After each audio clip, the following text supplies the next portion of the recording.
I wanted to pass on to others what others had given to me, and that was, an education above and beyond what you had gotten in the classroom. You cannot be an audiologist this day and age without getting your doctorate. I take students mainly from the University of Arizona, but in the last 2 years I've had requests from 5 different states of students wanting to come internship with me. Their 4th year is what we call the externship, or a residency, and they are in a certain placement anywhere from 3 to 12 months. And now Katie will be with us for 10 months.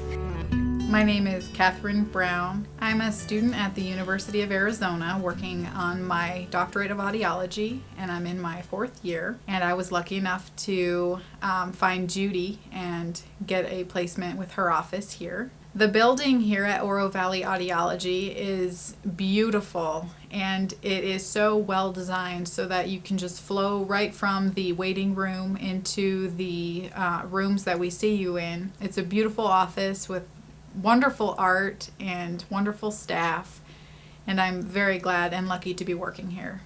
Part of the reason why I think they like to come to me is that I do pay them a little bit. That you can't always find a paid position for your externship, but I rely on them, and I do feel that the service that they help me with also is valuable. And she'll be able to see patients by herself, I would assume, in the next couple of months. One thing that you can do to help, and this is for anybody in a restaurant, is pick a corner booth.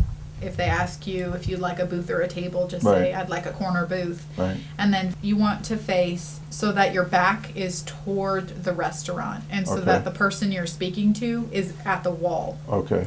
Because then your microphones are going to pick them up more and try to reduce the background sound. Okay, that makes sense. I am really enjoying every bit about it. I get to work with patients who are of all different ages and help them hear better.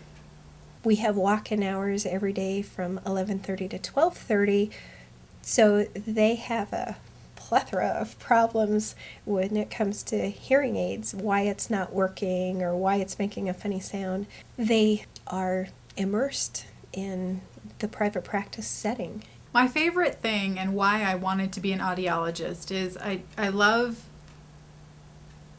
conversing with older people.